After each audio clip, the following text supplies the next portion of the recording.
My name is Ingrid and I'm 33 years old. I almost didn't go to that dinner. Something in my gut told me to make an excuse, to stay home with a bowl of soup and a bad movie instead of driving 40 minutes to my parents' house in the rain. But my mother had called 3 times that week, each message a little sharper than the last, reminding me that family shows up for family, that my sister Vanessa's engagement dinner was not optional, that this was the night we were finally meeting her fiancé, a man named Weston Cole, and I was expected to be there smiling like everyone else. So I went. I wore the green dress I liked, the one that made me feel like a person instead of a punchline, and I brought a bottle of wine because that's what you do when you don't know what else to bring to a table where you've never quite belonged. The house smelled like garlic and roasted chicken when I walked in, and for a second, just a second, it felt like something good was going to happen. My father hugged me at the door, the way he always does, quick and a little stiff, like affection is a chore he's still learning. My mother was in the kitchen barking instructions at nobody in particular, and Vanessa was already glowing in the living room. Her hand looped through the arm of a tall man with dark hair and an easy laugh. Weston Cole was, from the first handshake, exactly what I expected. Polished. Confident. The kind of man who asks questions because he was raised to believe questions are a form of charm. He shook my hand and said it was nice to finally meet the famous Ingrid, and I remember thinking, famous for what exactly? We sat down to dinner not long after. The 6 of us crowded around the same table I'd eaten 1,000 meals at, and for a while it was fine. Small talk. Wedding venues. Weston's job at some logistics firm downtown. Vanessa's new apartment. My mother's potato gratin, which she mentioned no less than 4 times. Then Weston turned to me, polite as ever, and asked what I did for work. It was such a simple question. The kind you ask a stranger to be kind. But before I could open my mouth, my mother cut in, fast and sharp, the way she does when she's trying to get ahead of something embarrassing. "Don't embarrass us," she said, not even looking at me, already reaching for the wine. The table went quiet in that particular way rooms go quiet when everyone already knows the joke except the person it's about. My father chuckled into his napkin. Weston's easy smile faltered for half a second, unsure if this was a bit or something real. And Vanessa, my sister, the bride-to-be glowing under the dining room lights, leaned toward Weston with a little laugh and said, loud enough for the whole table to hear, "Maybe lie this time, so you don't sound so pathetic." Everyone laughed. Actually laughed. My mother the loudest. I didn't say anything for a moment. I just sat there with my fork in my hand, feeling that old familiar heat crawl up my neck, the one I felt at every birthday, every holiday, every family gathering since I was maybe 19 years old and made the mistake of leaving a corporate job to build something of my own. In this family, ambition that doesn't come with a business card and a company logo isn't ambition at all. It's a disappointment they've been nursing for over a decade. What none of them knew, what none of them had bothered to ask in all these years, was that I hadn't been unemployed in a long time. Not since I quietly built a consulting firm from a laptop in my apartment, one that now worked with 3 companies whose names would have made my mother's jaw drop if she'd ever cared enough to look them up. Not since I signed a contract 2 years ago with a logistics company downtown, the same industry Weston had just described, the same city, doing work that occasionally put me in rooms with people who mattered. I looked at Weston. I looked at my sister's smug little smile. And I just smiled back, calm and easy, the same way I imagine my mother smiles when she's about to lie to a room full of people who trust her. "No," I said quietly. "I think I'll tell the truth this time." I picked up my glass, took a slow sip, and let the silence stretch just long enough for it to feel uncomfortable. Weston was still watching me, curious now instead of polite. My mother's smile had gone brittle at the edges. "Actually," I said, setting my glass down, "I think you and I have already met Weston. Just not like this." His face changed first. Then Vanessa's. Then, one by one, around that table, the laughter died completely.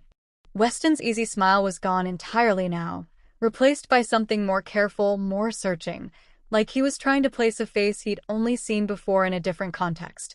"Met before?" he said slowly. "I don't think so." "I would have remembered." "You would have," I said, "if you looked up from your phone during the Harrington account meeting 3 months ago. I was the consultant standing at the back of the room while your VP of operations presented numbers that didn't add up. You spent most of that meeting checking scores on your phone under the table." I noticed. I noticed things. It's sort of my job.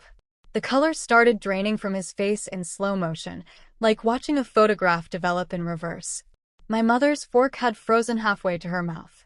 My father set his glass down with a small, deliberate click, the way he does when he senses the ground shifting under him and doesn't yet understand why. Wait, Vanessa said, her laugh already dying in her throat. What are you talking about? I turned to her, and for the first time in years, I didn't feel the old urge to shrink myself smaller to keep the peace. 2 years ago, I started a consulting firm. Small at first. Just me, a laptop, and a lot of late nights nobody in this house ever asked about. Today, that firm works with 3 companies, one of which happens to be the logistics group Weston works for. I don't do the day-to-day floor work. I sit with the executives. I've reviewed contracts with Weston's name on them. I've sat 2 seats away from his own CEO, discussing whether his division was hitting its targets. The room had gone so quiet I could hear the rain still tapping against the window behind my mother's head. You're lying, my mother said, but her voice had lost its certainty, thinning out at the edges like it always does when she's the one caught off guard for once. I'm not, I said calmly. Check my name.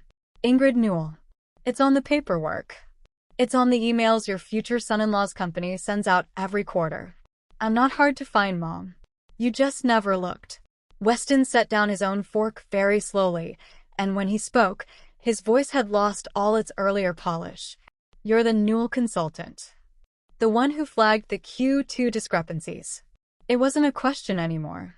It was recognition, the kind that comes with a cold understanding of just how much he'd casually revealed at this table about numbers that weren't supposed to be public, about a company culture he'd complained about 20 minutes earlier without knowing the woman he was complaining to had already written a formal report about it. Vanessa looked between us, her face cycling through confusion, embarrassment, and something sharper underneath. The dawning realization that the sister she'd just humiliated in front of her fiancé held more leverage in this room than anyone at that table had ever imagined. Ingrid, I didn't know, we didn't. You didn't ask, I said, and I kept my voice even, because there was no need to raise it. The truth does its own work when you let it sit in a room long enough. Nobody asked.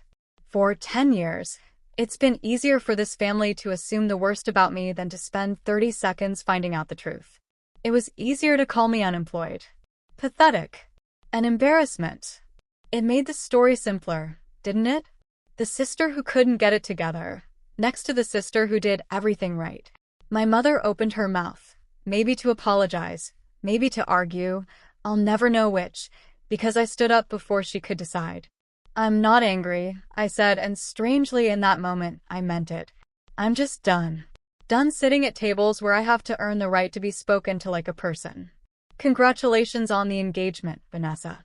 I hope you and Weston figure out what honesty looks like before the wedding, because tonight, I don't think either of you understand it yet. I picked up my purse, left the wine I'd brought untouched on the counter, and walked out into the rain without looking back. Nobody followed me. Nobody called. And for the first time in longer than I could remember, the silence behind me didn't feel like punishment. It felt like peace. Driving home that night, windshield wipers ticking steady against the glass, I realized something I probably should have understood years earlier. Some people will only ever see you the way they've already decided to see you, and no amount of proof will change that until the truth simply becomes impossible for them to ignore. I didn't need my mother's approval anymore. I didn't need Vanessa's laughter to stop stinging. I just needed to know, finally and completely, exactly who I was, and that was enough. If this story hit home for you, if you've ever been the one nobody believed in until you didn't need them to, hit that subscribe button right now and join this family. Because there are so many more stories like mine waiting for you, and trust me, you don't want to miss what's coming next.